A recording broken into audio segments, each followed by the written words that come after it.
Parábola das bodas.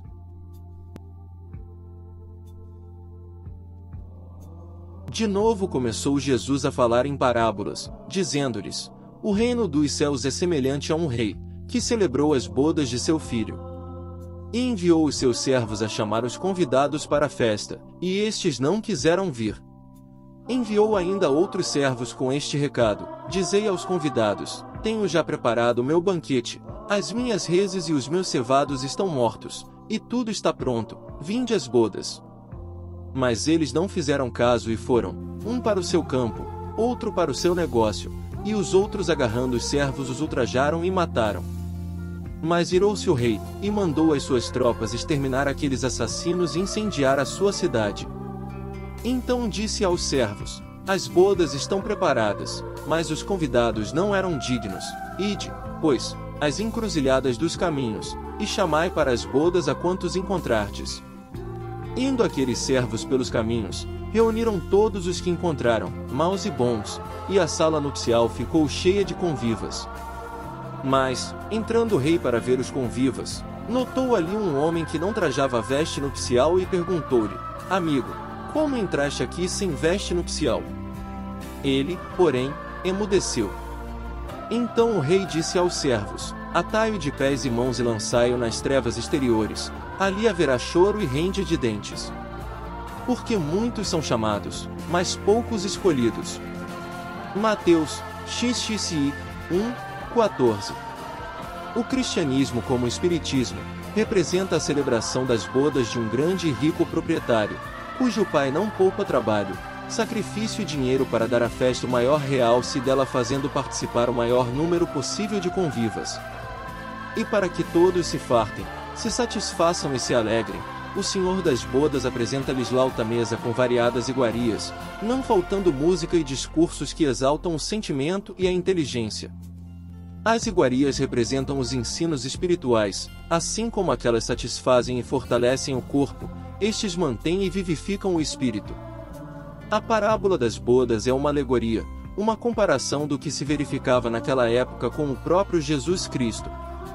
Os primeiros convidados foram os doutos, os ricos, os sábios, os aristocratas, os sacerdotes. Porque ninguém melhor do que estes estavam em condições de participar das bodas, fazer-se representar naquela festa soleníssima para a qual o Rei dos Céus, sem medir nem pesar sacrifícios, havia mandado à terra o seu filho, de quem queria celebrar condignamente as bodas. E quem poderia melhor apreciar Jesus Cristo e participar de suas bodas, admirando a grande sabedoria do Mestre, seja na cura dos enfermos, seja nos prodigiosos fenômenos de materialização e desmaterialização por ele operados, como a multiplicação dos pães e dos peixes, a manifestação do Tabor, a dominação dos elementos e suas sucessivas aparições depois da morte. Quem estava mais apto para compreender o Sermão do Monte, o sermão profético, o sermão da ceia, seus ensinos, suas parábolas, senão os doutores, os rabinos, os sacerdotes? Seriam os pescadores, os carpinteiros, os roceiros, as mulheres incultas? Infelizmente, porém, o que aconteceu ontem é o que acontece hoje.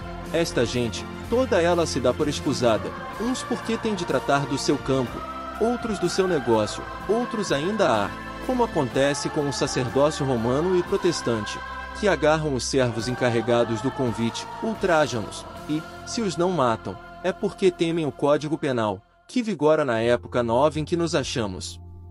Que fará o Senhor desta gente que não quer ouvir o seu chamamento, nem aquecer aos seus reiterados convites?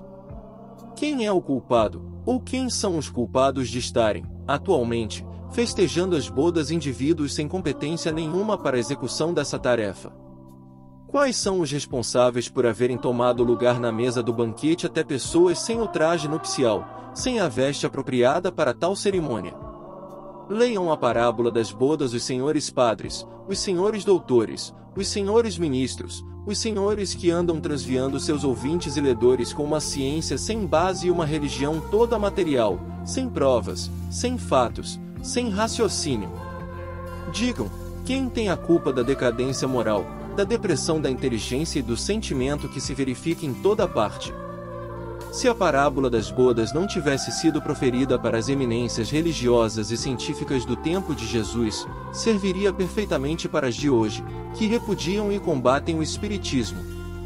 Entretanto, o fato é que os indoutos, os pequenos, os humildes de hoje, como os indoutos e humildes de ontem, estão levando de vencida toda essa pleiade de sábios e portentosos, e mesmo sem letras, sem representação e sem veste, auxiliados pelos poderes do alto, estão concorrendo eficazmente para que as bodas sejam bem festejadas e concorridas.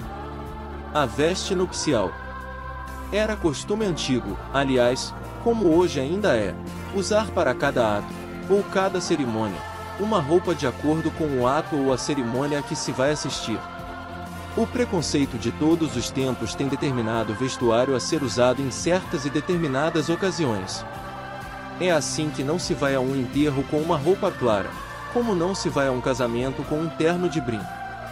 Aproveitando essas exigências sociais, muito preconizadas pelos escribas e fariseus, e mormente pelos doutores da lei sacerdotes, Jesus, ao propor a parábola das bodas, deu a entender que, para o comparecimento a essas reuniões, fazia-se mister uma túnica nupcial, e aquele que não estivesse revestido dessa roupagem, seria posto fora e lançado às trevas, onde haveria choro e ranger de dentes, naturalmente por haverem esbanjado tanto dinheiro em coisas de nenhum valor, de preferência a túnica de núpcias, bem assim por terem perdido tempo em coisas inúteis, em vez de tecerem, como deviam, a túnica para comparecer às bodas. A veste de núpcias simboliza o amor, a humildade, a boa vontade em encontrar a verdade para observá-la, ou seja, a pureza das intenções, a virgindade espiritual.